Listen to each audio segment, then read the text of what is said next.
मैं हूं मृत्युंजय कुमार झा और बाजार अगले हफ्ते में आपका स्वागत है। इस खास शो में हम आपको बताते हैं आज का बाजार का पूरा एक्शन और साथ ही अगले हफ्ते का मार्केट कैसा रहेगा, सोमवार का बाजार कैसा रहेगा, ये हम आपको बताएंगे। तो आज आपकी तैयारी कराने के लिए हमारे साथ हैं जी बिजनेस के मैनेजिंग एडिटर अनिल सिंघवी। एक खास मेहमान है हमारे साथ ट्रेड स्विफ्ट ब्रोकिंग के संदीप जैन साहब, और साथ ही मेरी पूरी रिसर्च टीम तैयार है आपको अलग अलग रिसर्च बताने के लिए, जिसमें हम देवांशी से जानेंगे आज के बाजार का एक्शन। पूजा बताएंगी कि एसबीआई के नतीजे कैसे रहे हैं, ये हम पूजा से समझेंगे। मैगी के कमबैक पर एक खास रिसर्च मानसी बताएंगी, और साथ ही ये भी बताएंगी मानसी कि अगले हफ्ते के अहम ट्रिगर्स क्या क्या हैं। कुशल से जानेंगे पीवीआर के कैसे रहेंगे नतीजे, लेकिन सबसे पहले आपको बताते हैं कि हफ्ते के आखिरी कारोबारी दिन शेयर बाजार में किस तरह का ट्रेड हुआ है, किस तरह का कामकाज हुआ है। मार्केट की बात करें तो हफ्ते के आखिरी कारोबारी दिन बाजार में शानदार तेजी रही और 1% की तेजी के साथ निफ्टी 10,150 के करीब बंद हुआ। सेंसेक्स में 300 अंकों से ज्यादा का उछाल देखा गया। बैंक निफ्टी में भी 644 अंकों की शानदार मजबूती रही। मेटल और सरकारी बैंकों ने आज बाजार में जान डालने का बड़ा काम किया है।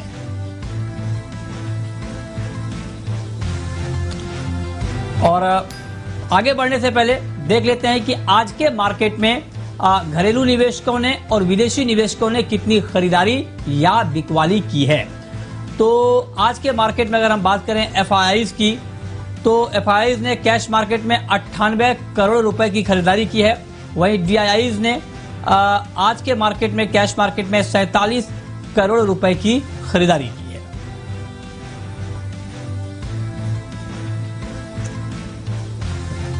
और अब रुक करते हैं आज के बाजार पर एडिटर स्टेक का, ये बताने के लिए हमारे मैनेजिंग एडिटर अनिल सिंघवी हमारे साथ जुड़े हैं।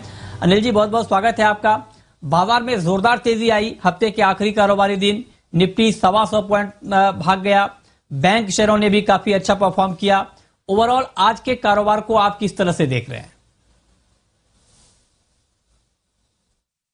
बाजार में एक दिन के हल्के फुल्के करेक्शन के बाद आज फिर से तेजी लौटती दिखी। कल का उतार चढ़ाव जो था वो काफी हद तक एक्सपायरी की वजह से था, लेकिन आज बाजारों ने फिर से हफ्ते के आखिरी दिन दमदार प्रदर्शन किया। बढ़िया खरीदारी होती हुई दिखी है। वजह ग्लोबल मार्केट्स की मजबूती है। अमेरिकी बाजार सुस्त से बंद हुए, लेकिन डाउ फ्यूचर्स धीमे धीमे बेहतरीन मजबूती दिखाते हुए नजर आए। और जब भारतीय बाजार बंद हुए तो डाउ फ्यूचर्स 300 अंकों से ज्यादा मजबूत थे और इससे जोश आता हुआ दिखा। सबसे मजे की बात और सबसे बढ़िया बात यह रही कि जोश जो आया ना वो बैंक्स में आया, क्योंकि पिछले 1.5 सेशन में जो कुछ करेक्शन हुआ है वो करेक्शन बैंकिंग शेयरों में, और बैंकिंग शेयरों से ही लोगों को डर लग रहा है बार बार। लेकिन आज जिस तरह से एसबीआई के रिजल्ट्स के बाद बैंकिंग शेयरों ने फिर से रफ्तार पकड़ी और जिस तरह से सरकारी बैंक भागे, काबिले तारीफ है। 21,000 के ऊपर की बैंक निफ्टी की क्लोजिंग बहुत जोश बढ़ाने वाली है।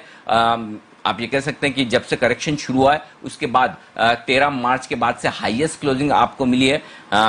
निफ्टी में भी आप देखिए लगातार 3 दिनों से आप 10,000 के ऊपर बंद हो रहे हैं, और ये भी 13 मार्च के बाद की हाईएस्ट क्लोजिंग। और 13 मार्च का जिक्र मैं इसलिए कर रहा हूं, उस दिन बाजार में नीचे के सर्किट लगे थे और तब से बाजार करेक्शन मोड में था। उस करेक्शन मोड से बाहर निकलकर बाजार जबरदस्त तेजी के मूड माहौल में आता हुआ दिखा है। तो ये आपके लिए बहुत ही जबरदस्त एक्शन हुआ है आज हफ्ते के आखिरी दिन। जिन लेवल्स पर बाजार बंद हुए वो एकदम तेजी की ओर इशारा कर रहे हैं। सबसे बढ़िया बात एक और ये रही कि चौतरफा तेजी होती हुई दिखी है। न सिर्फ बैंक्स वगैरह में तेजी हुई बल्कि मेटल्स मजबूत थे और बाकी कई सारे सेक्टर्स ऐसे हैं जहां पर दमदार खरीदारी होती हुई दिखी है। तो ओवरऑल भारतीय बाजारों के लिए एक बेहतरीन ट्रेडिंग सेशन आज रहा है। ओके, ठीक है। तो ये आज का कारोबार कैसा रहा ये डिटेल में आपने समझा, लेकिन आज के कारोबार में कौन कौन सी ऐसी खबरें रही और उन खबरों के दम पर कौन कौन से ऐसे सेक्टर रहे जहां पर बड़ा एक्शन का माहौल बना, ये बताने के लिए, समझाने के लिए देवांशी आशर हमारे साथ मौजूद हैं। बताइए देवांशी। हफ्ते के आखिरी दिन में भी बाजार में अच्छी तेजी आती हुई देखी और आप देखिए कई ऐसे सेक्टर्स थे स्पेशली फाइनेंशियल्स जिन्होंने बाजार को आज अच्छा सपोर्ट दिया है। सबसे पहले अगर मैं निफ्टी गेनर्स की बात करूं तो आप देखिए टाटा मोटर्स, एसबीआई, भारतीय इंफ्राटेल, यूपीएल, ये कुछ ऐसे स्टॉक्स थे जो टॉप गेनर्स की सूची में शामिल हुए। वहीं आप देखिए टीसीएस, एचयूएल, बजाज ऑटो, साथ ही नेस्ले जैसे ऐसे कुछ स्टॉक्स थे जहां पे हमें थोड़ी सी गिरावट देखी या थोड़ी सी मुनाफा वसूली आज देखने मिली है। सेक्टर्स की बात करें तो जैसे मैंने कहा आज फाइनेंशियल्स टॉप पे रहे, उसमें भी आप देखिए जो सरकारी बैंक्स हैं वहां पे हमने सबसे ज्यादा तेजी आते हुए देखी। एसबीआई जो नंबर्स आते हुए देखिए, आंकड़े आते हुए देखिए काफी पॉजिटिव थे, उसके चलते आज अच्छी तेजी देखने मिली। Bank of Baroda, PNB, Canara bank के कुछ ऐसे स्टॉक्स थे जहां पे हमने अच्छी तेजी आती हुई देखी। साथ ही एनबीएफसीज, इसमें REC, PFC, Bajaj finance, Cholamandalam finance, ये कुछ ऐसे स्टॉक्स रहे जहां पे आज अच्छे गेन्स आते हुए देखिए अच्छे वॉल्यूम्स के साथ। साथ ही थिएटर स्टॉक्स या मीडिया स्टॉक्स पर अगर नजर करें, लगातार पिछले 2 से 3 ट्रेडिंग सेशन से हम यहाँ पे अच्छे गेन्स आते हुए दिख रहे हैं। स्पेशली आप देखिए पीवीआर, आइनॉक्स, लीजर जैसे कुछ स्टॉक्स हैं जहाँ पे अच्छी खरीदारी आती हुई देखिए। इसके अलावा सारेगामा भी हम देख रहे हैं लगातार इस स्टॉक में भी तेजी आती हुई दिख रही है। आज ऑटो सेक्टर या आप कह सकते हैं ऑटो एंसिलरी, ये दोनों सेक्टर्स में आज अच्छी तेजी आती हुई दिखी है। टाटा मोटर्स लीड करते हुए देखिए, Ashok Leyland, Motherson Sumi, Apollo Tyre, MRF, ये कुछ ऐसे स्टॉक्स थे जहां पे आज अच्छे गेन्स आते हुए दिखे और हरे साइड आज ये सेक्टर भी बंद होता हुआ दिखा। मेटल स्टॉक्स यहाँ पे भी हमने तेजी देखी और आप देखिए नाल्को, टाटा स्टील, हिंडाल्को, ये सारे स्टॉक्स में 3 से 5% तक के गेन्स आज की ट्रेडिंग सेशन में आते हुए दिखे। और आखिर में हेक्सावेयर पर फोकस कीजिए, जो बोर्ड बैठक है 12 जून को डीलिस्टिंग प्रक्रिया पर, इसके चलते आज हमने देखा हेक्सावेयर भी आज अपर सर्किट पर बंद होता हुआ दिखा। लूजर्स में आज हमने देखा कुछ ऐसे चुनिंदा एफएमसीजी स्टॉक्स थे जहां पे हल्के से लाल निशान के साथ ट्रेड होता हुआ दिखा और कुछ आईटी स्टॉक्स थे जहां पे आज मुनाफा वसूली आती हुई दिखी और इसी के चलते हमने हल्के से दबाव आते हुए देखे। लेकिन कुल मिलाकर आज सारे इंडाइसेस हरे निशान में जरूर ट्रेड करते हुए दिखे थे। ओके, ठीक है। तो आज कौन कौन सी खबरें रहीं और उन खबरों के दम पर किस तरह का एक्शन दिखा, ये आपको देवांशी ने बताया। लेकिन अब रुक करते हैं अपने खास मेहमान का। हमारे साथ हैं ट्रेड स्विफ्ट ब्रोकिंग के संदीप जैन साहब। संदीप जी, बहुत बहुत स्वागत है आपका। हफ्ते की जो हफ्ते में जिस तरह से हमने मार्केट में हलचल देखा, खास करके जो समाप्ति हुई हफ्ते की वो अच्छे नोट पे हुई, तेजी के साथ हुई। पहला सवाल तो ये कि ये तेजी आपको कितनी टिकाऊ लग रही है, और दूसरा ये कि सोमवार को जब मार्केट खुलेगा तो सोमवार को इंट्राडे के पॉइंट ऑफ व्यू से क्या ट्रेड लेना चाहिए? बिल्कुल टिकाऊ लग रही है, जैसा कि अनिल जी कह रहे थे, जिस तरीके से बंद हुआ और मैं वही क्लोजिंग को देख रहा था, ऑलमोस्ट अपने हाइस के आसपास जाके बंद हुआ। और फिर देखिए जिस तरीके से डाउ जोन्स है, मैंने अभी इनफैक्ट ट्वीट ही किया शो के पहले, 750 पॉइंट तेज है। एसजीएक्स निफ्टी करीब 10,300 के आसपास है। तो मुझे लग रहा है कि मार्केट्स तो बहुत अच्छे खुलेंगे क्योंकि ग्लोबल क्यूज बहुत बढ़िया है, फिर डोमेस्टिक क्यूज भी बहुत बढ़िया लग रहे हैं। मुझे ऐसा लगता है कि कोई एक स्टिमुलस पैकेज हो रहेगा, जो 20 लाख करोड़ का पैकेज था उससे शायद कुछ हटके इस बार एक्चुअल में और भी कुछ चीजें दिखने को मिल सकती है। लॉकडाउन भी अनलॉक जिस तरीके से हुआ 1 तारीख को और 8 तारीख को और भी चीजें खुलेंगी, तो मुझे लगता है कि माहौल और ठीक बनेगा। सो ओवरऑल तेजी होनी चाहिए और एसबीआई के बाद, रिजल्ट्स के बाद और माहौल पॉजिटिव हुआ क्योंकि बैंक निफ्टी अभी भी काफी पीछे है निफ्टी के। और मुझे ऐसा लगता है कि बैंक निफ्टी जब कैचअप करेगी, और चूंकि निफ्टी में बहुत बड़ा 40% का रोल प्ले करती है, तो मुझे लग रहा है कि निफ्टी 10,500-600 की ओर चल रही है। सो जिन्होंने शॉर्ट करा वो सर्टेनली ट्रैप्ड फील कर रहे हैं। और एफआईआईज का भी अगर डेटा देखें तो वो लोग काफी दिनों से बाइंग कर रहे हैं, और आज का भी जो एफआईआई का डेटा है उसमें भी बाइंग है। सो ओवरऑल आई फील कि तेजी के साइड बैठना चाहिए, और मैंने वही तर्ज पे 2 इंट्राडे कॉल्स लाया हूं। आज हमने डॉक्टर लाल पैथलैब रेकमेंड किया था और वो बहुत अच्छी तेजी दिखाया। उसी की एक दूसरी कंपनी, मतलब सेक्टर की कंपनी है, वह थायरोकेयर। मुझे लगता है कि इंट्राडे में थायरोकेयर को ले। अगेन इसमें डाउनसाइड रिस्क भी बहुत कम लगती है, फंडामेंटली भी ठीक लगता है, बट टेक्निकली जिस लेवल पे है, तो इंट्राडे के पिक के तौर पे मैंने 541 की क्लोजिंग प्राइस है, 527 का स्टॉप लॉस, 560 का पहला टारगेट, 570 का दूसरा टारगेट। ओके, और कोई पोजिशनल ट्रेड लेना हो संदीप जी, तब कहां पर लें? बिल्कुल, पोजिशनल ट्रेड में भी देखिए जिस तरीके के मोमेंटम अभी आज स्टॉक्स में देखिए, आज इनफैक्ट निफ्टी जब बहुत ज्यादा चली भी नहीं थी, बट स्टॉक्स में बहुत बड़े मूव्स थे। और वहां पे भी देखिए एक अंडर परफॉर्मेंस है मिड कैप्स और स्मॉल कैप्स में, तो वो भी कहीं ना कहीं कैचअप देंगे।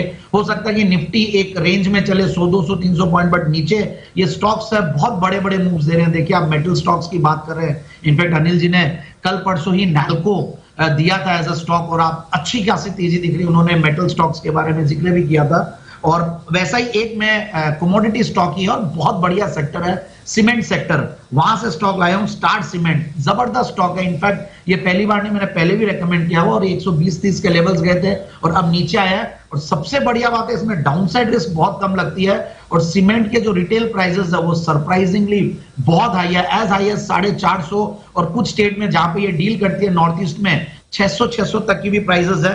तो मुझे ऐसा लग रहा है कि इस स्टॉक में बिल्कुल निवेश करना चाहिए। पोजिशनल तौर पे 74 का स्टॉप लॉस लगाए जो कि बहुत छोटा है, और ऊपर के levels 85 to 90, so risk reward ratio is also very good, segment is also very good, और प्राइस भी ऐसे कि आराम से पकड़ सकती है।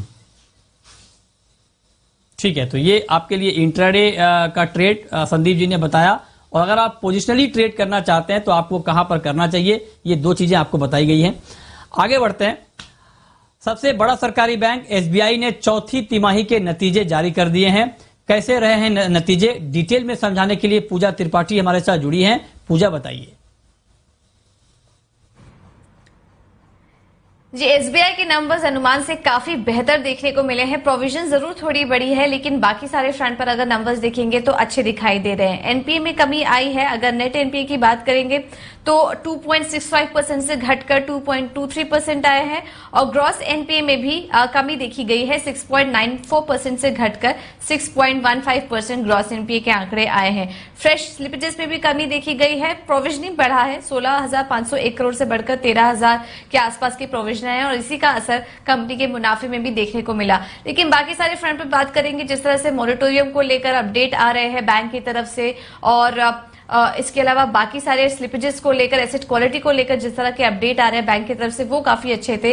इसलिए नंबर्स हमारे अनुमान के मुताबिक ही कहेंगे। ओके संदीप जी, अब आपसे मैं ये जानना चाहता हूं कि जो नतीजे आए हैं एसबीआई के, जिस तरह के आंकड़े सामने आए हैं, और जो मॉनिटोरियम को लेकर जो पूजा भी जिक्र कर रही थी कि अभी भी चीजें हैं और जिसको लेकर चर्चा हो रही है, तो ऐसे में अब आपका नजरिया एसबीआई के ऊपर क्या बन रहा है? देखिए, एसबीआई बहुत बड़ा अंडर परफॉर्मर है, और आप एसबीआई जिस तरीके से निफ्टी चला है तो एसबीआई के भाव होने चाहिए 220 के लगभग। बट एक 12 तारीख के सुप्रीम कोर्ट का एक फैसले का एक तलवार लटकी हुई है पूरे सेक्टर के ऊपर, जो इंटरेस्ट रेट्स मोराटोरियम के दौरान का उसका जो फैसला आना है, उसकी वजह से थोड़ा एक दबाव था। और दूसरा आज रिजल्ट भी था, उसके लिए भी दबाव एक बना हुआ था। बट रिजल्ट आने के बाद उस टाइम पे सिर्फ 1 या 1.5% ऊपर था यह स्टॉक, और अभी देखिए आप करीब 8-9% के लगभग है। तो मार्केट ने बड़ा थम्स अप दिया है जो भी एसेट क्वालिटी को लेकर, और मार्केट कहीं ना कहीं देखिए ये रिजल्ट क्वार्टरली, मार्च का क्वार्टर और जून का क्वार्टर कहीं ना कहीं बहुत ज्यादा उस पर ध्यान नहीं दे रहे हैं, वैल्यू पे अब ज्यादा ध्यान दे रहे हैं, क्योंकि एसबीआई में बहुत ज्यादा वैल्यू दिखती है। उसके तर्ज पे बीओबी और पीएनबी ने भी परफॉर्मेंस दिया है। तो मैं कहूंगा कि एसबीआई तो जिन्होंने ले रखा वो होल्ड करके रखे ही, बल्कि मुझे बीओबी इस सेक्टर में भी बढ़िया लगता है। बाकी overall one has to be very cautious, बहुत एग्रेसिवली, बहुत बिग बैंग बाइंग नहीं करे, चूजी होके बहुत स्टॉक स्पेसिफिक रह के काम करना। ओके ओके, ठीक है। तो ये तो बात हुई आज के नतीजों की, लेकिन सोमवार को पीवीआर के नतीजे आएंगे, और पीवीआर के नतीजों को लेकर क्या अनुमान है, ये डिटेल बताने के लिए कुशल गुप्ता हमारे सहयोगी हमारे साथ जुड़े हैं। बताइए कुशल। जी, तो पीवीआर के नंबर्स बेहद कमजोर रहने का अनुमान है चौथी तिमाही में। इनफैक्ट यहाँ पर अगर आप देखें तो कंपनी मुनाफे से घाटे में आपको नजर आती हुई दिख सकती है। 46 करोड़ मुनाफे के मुकाबले हम 52 करोड़ के घाटे का जो है अनुमान लगाकर चल रहे हैं। और ये मैं आपको नंबर जो बता रहा हूं, ये इंड AS 116 जो नया अकाउंटिंग स्टैंडर्ड है उसकी एडजस्टमेंट्स करने के बाद हमें ये नंबर्स देखने को मिल सकते हैं। और साथ ही अगर आप देखें ओवरऑल कंपनी की रेवेन्यू जो है वहां पर 21% की गिरावट आपको देखने को मिल सकती है, क्योंकि यहां पर अगर आप देखें पर्टिकुलरली तो जनवरी में जब ओपनिंग हुई थी तो काफी बेहतर साइड पर दिखी थी, कंटेंट पाइपलाइन भी अच्छी थी। पर फरवरी और मार्च महीने में, इनफैक्ट मार्च के लास्ट के 15 दिन तो ऑलमोस्ट सारे सिनेमाघर जो है वो बंद थे। तो जाहिर सी बात है कि आय पर जो है इंपैक्ट है वो आपको साफ तौर पर Q4 में देखने को मिल सकता है। और 837 करोड़ के मुकाबले 660 करोड़ का रेवेन्यू जो है कंपनी पोस्ट कर सकती है। साथ ही अगर आप देखें ओवरऑल कंपनी की मार्जिन वो भी ड्रास्टिकली रिड्यूस होती हुई नजर आएगी। 19.2% से घटकर केवल 8% की मार्जिन रह सकती है। अगर आप ओवरऑल फुटफॉल देखें तो वो 28% गिर सकता है। साथ ही कंपनी के विज्ञापन से जो आय आती है और जो फूड एंड बेवरेज कलेक्शन है वो भी 20 से 22% लुढ़कता हुआ नजर आएगा। अब देखना ये बेहद इंपॉर्टेंट रहेगा मैनेजमेंट की तरफ से कि आगे के लिए ये कोविड-19 के इम्पैक्ट के बाद कैसा आउटलुक रहता है, कैसी उनकी मूवी पाइपलाइन, जो मूवी रिलीजेस है उसकी क्या गाइडेंस है, ये सब चीजें देखनी बेहद इंपॉर्टेंट होगी इस मल्टीप्लेक्स स्टॉक की। ओके, तो संदीप जी, जो अनुमान अभी कुशल ने हमें बताया कि किस तरह के नतीजे पीवीआर के रह सकते हैं, इसको देखते हुए क्या अंदाजा लगाया जाए और क्या फ्यूचर आपको दिख रहा है अभी पीवीआर का? देखिए, बहुत इजीली तो रिवाइवल नहीं दिखता है। ये सेक्टर भी one of the worst affected रहेगा। और बट ठीक है, जिस तरीके का अनलॉक 1 हुआ और जिस तरीके से ओपनिंग अप हो रही है तो ठीक है, पॉजिटिविटी धीरे धीरे आ जाएगी। बट ऑलरेडी आज एक बहुत बड़ा मूव उस एक्सपेक्टेशन में दे चुका है, तो मैं समहाउ थोड़ा सा कॉशियस रहूंगा। मुझे वैल्यूएशंस के लिहाज से भी वैसे महंगा लगता है और बाकी अपॉर्चुनिटी एक तरीके से चली गई है। और जहां पे मुझे ज्यादा क्लैरिटी दिखती है वहां पे ज्यादा दिमाग लगाएंगे और स्टॉक्स में क्योंकि सारे में ही वैल्यू दिखती है वहां पे ध्यान देंगे। But overall I am not very bullish on the stock. Okay, तो आपको लगता है कि पीवीआर को लेकर अभी चिंता बनी हुई है? वाकई अभी जो हालात हैं लॉकडाउन को लेकर के निश्चित तौर पर कंसर्न है, लेकिन अब हम आपको बताने जा रहे हैं कि अगले हफ्ते के लिए कौन कौन से अहम ट्रिगर्स हैं जिसका बाजार के ऊपर इंपैक्ट दिखेगा। और अगले हफ्ते के ट्रिगर्स बताने के लिए मानसी हमारे साथ जुड़ी हैं। बताइए मानसी।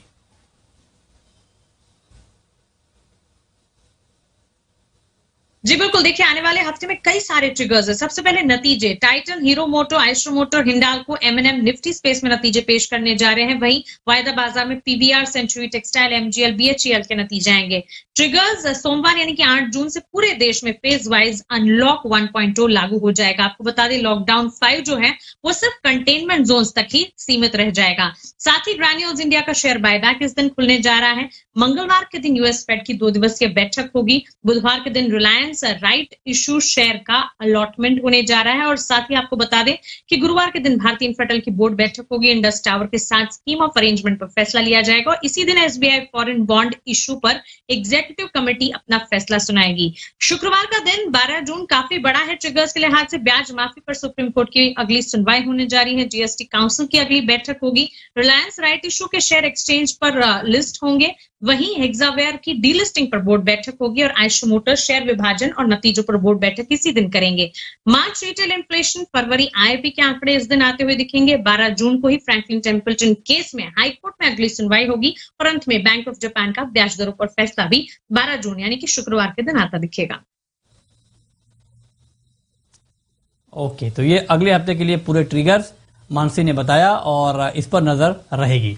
लेकिन अब वक्त है एक ब्रेक का और ब्रेक के बाद आपको बताएंगे कि सोमवार के लिए आपकी रणनीति बाजार में क्या होनी चाहिए, ऑप्शन के जरिए आपको कहां पर कमाई के मौके मिलेंगे और लॉन्ग टर्म के लिए आप कहां पर निवेश कर पाएंगे, यह हम आपको बताएंगे ब्रेक के बाद। आप बने रहिए हमारे साथ।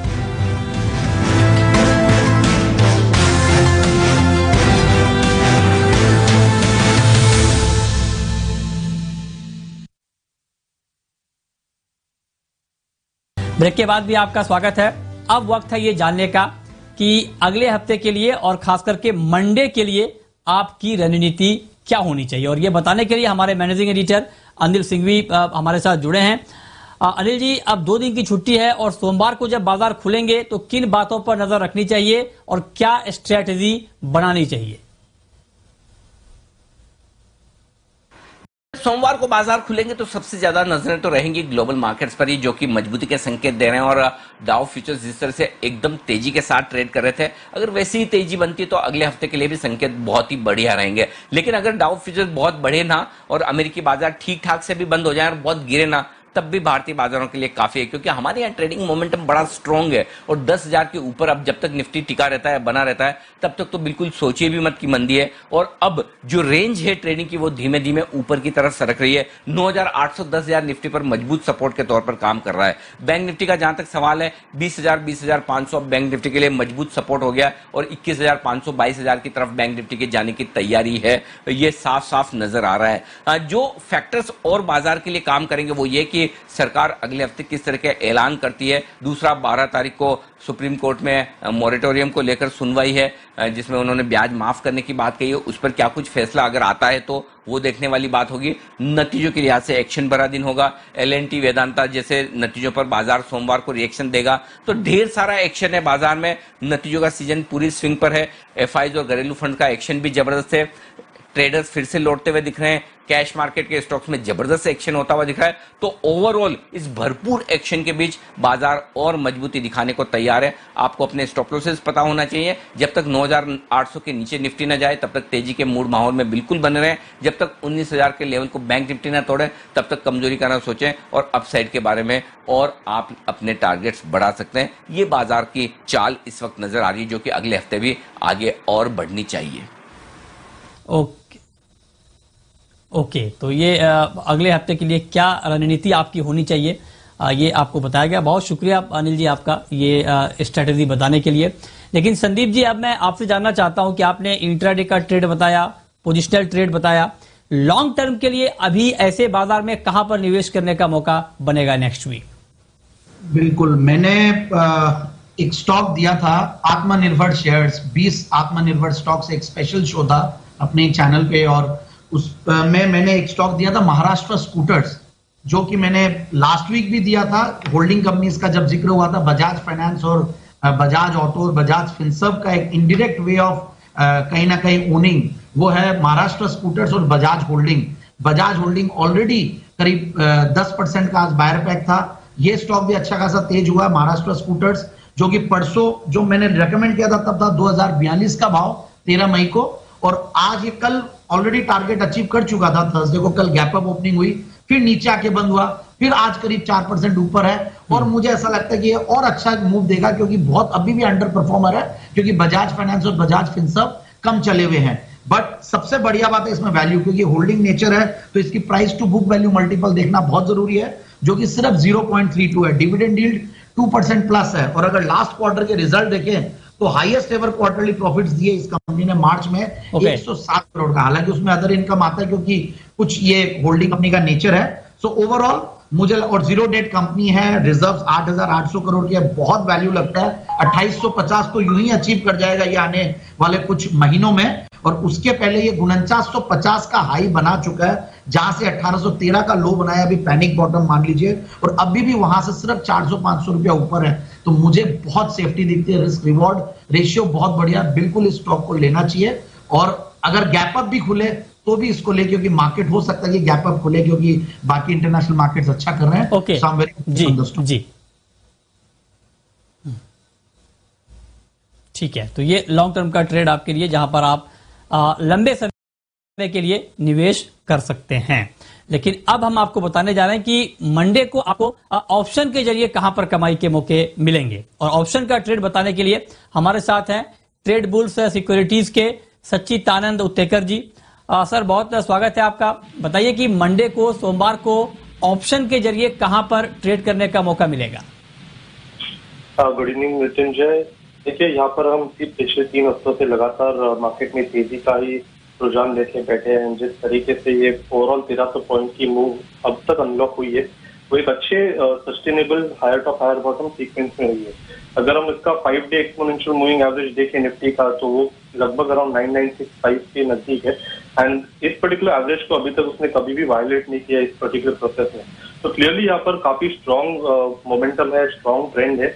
एंड जिस तरीके से आज शिफ्ट नजर आए हैं ऑप्शंस के डेटा में, 10,300 के आसपास कॉल राइटर्स शिफ्ट हो चुके हैं, बट 10,000 के आसपास पुट राइटिंग काफी इंपॉर्टेंट और सिग्निफिकेंट है। तो मुझे लग रहा है यहाँ पर अभी भी एक बुल कॉल स्प्रेड ही करना चाहिए निफ्टी में, जिस तरीके से ऑप्शंस डेटा प्लेस्ड है।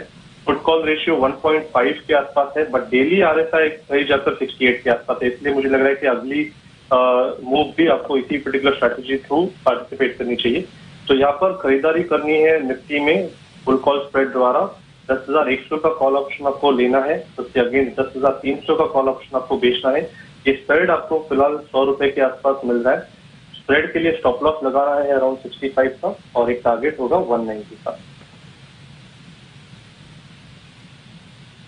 ओके, चलिए और कोई खास स्टॉक सर कुछ और बताना चाहेंगे आप? और स्टॉक्स में मुझे लग रहा है निफ्टी बैंक निफ्टी में काफी अच्छा रुझान है, जिस तरीके से ओवरऑल यहाँ पर सेक्टर वापस अंडर परफॉर्मेंस से आउट परफॉर्म कर रहा है। तो यहाँ पर इंडसइंड बैंक जो मैंने सुबह भी हाईलाइट किया था, मुझे लग रहा है यहाँ पर 440 का ऑप्शन के थ्रू भी यहाँ पर पोजीशन बनाई जा सकती है, जो अराउंड 26 के आसपास फिलहाल क्लोज कर रहा है। 20 रुपए का आपको लगाना है स्टॉप लॉस और 45 का होगा एक फाइनल टारगेट।